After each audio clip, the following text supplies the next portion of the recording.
We're here to talk about uh, the development in the Matthew Weiss and University of Michigan lawsuit that has been expanded on behalf of over 40 young women now to try to seek justice and seek answers on behalf of these women. I know many of you. My name's John Marco. I'm a civil rights attorney based out of Detroit, Michigan.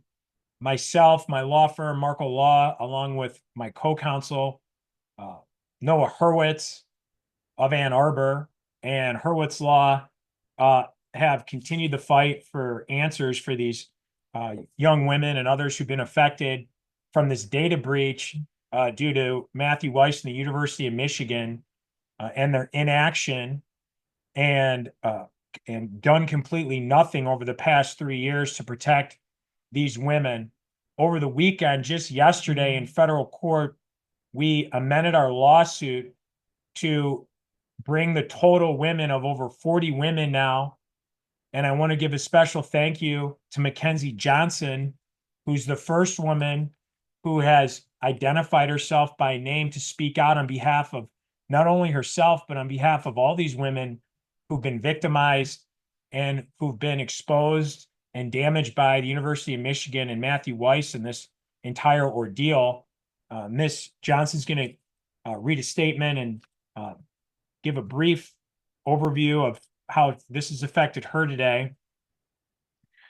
Miss Johnson played softball from 2015 to 2019 for Grambling State University. And what's interesting, and as you're going to see from the complaint that we filed and from Miss Johnson, is this affected not only our athletes here in Michigan and not only the Wolverines, but this affected women all over the country who've been exposed and had their data breached and now have a lot more questions than they do of answers due to the University of Michigan's utter failure to protect this data to make sure that its employees were doing what they were supposed to be doing.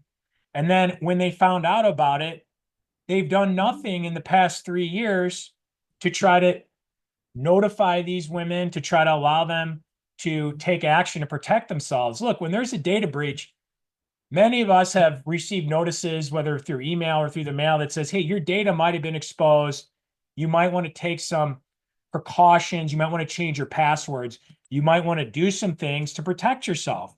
And the University of Michigan hasn't done that. Instead, Ms. Johnson and others had to be notified by the Department of Justice that their data had been exposed and that there was a breach and that their most private, sensitive, intimate videos, data, photos have been taken by a strange man and are now apparently on servers at the University of Michigan.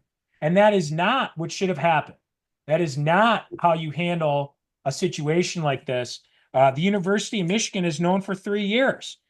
In fact, the University of Michigan never sent a communication to these young women, despite having knowledge that there was a data breach. The University of Michigan police raided Weiss's home on January 10th of 2023 and seized electronic devices. That would have been a nice time to tell these thousands, tens of thousands, potentially, of people that their data could have been exposed and were sitting on servers and out there, God knows where, potentially being accessed by others and available, yet the university did nothing.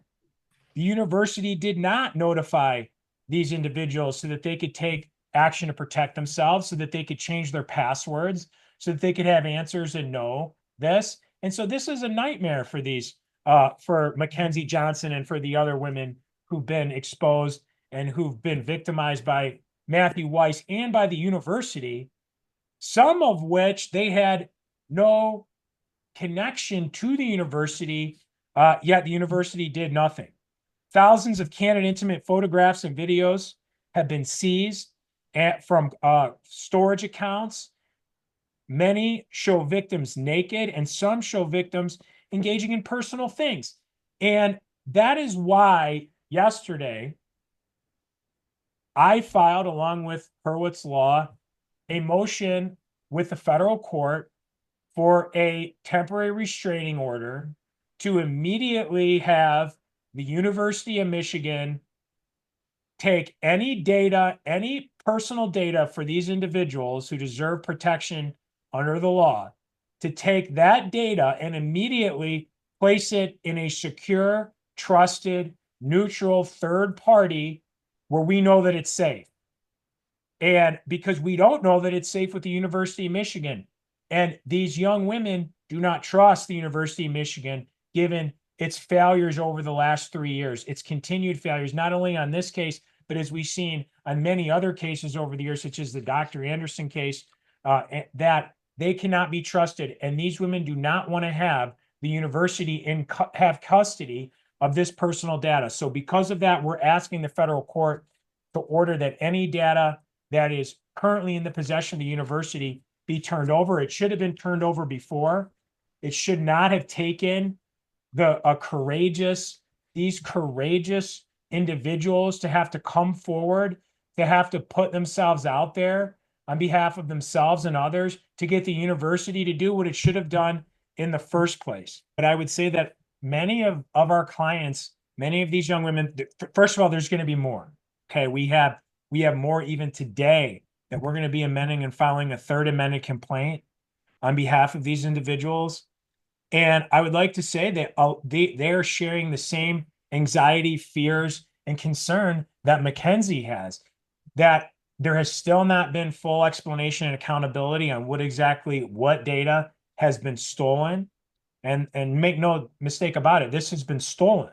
This is every individual's personal property that they had stored in what was supposed to be secure accounts, where only they and people that they chose on the time that they chose and the way that they chose and what they chose to be shared in their property has been stolen from them.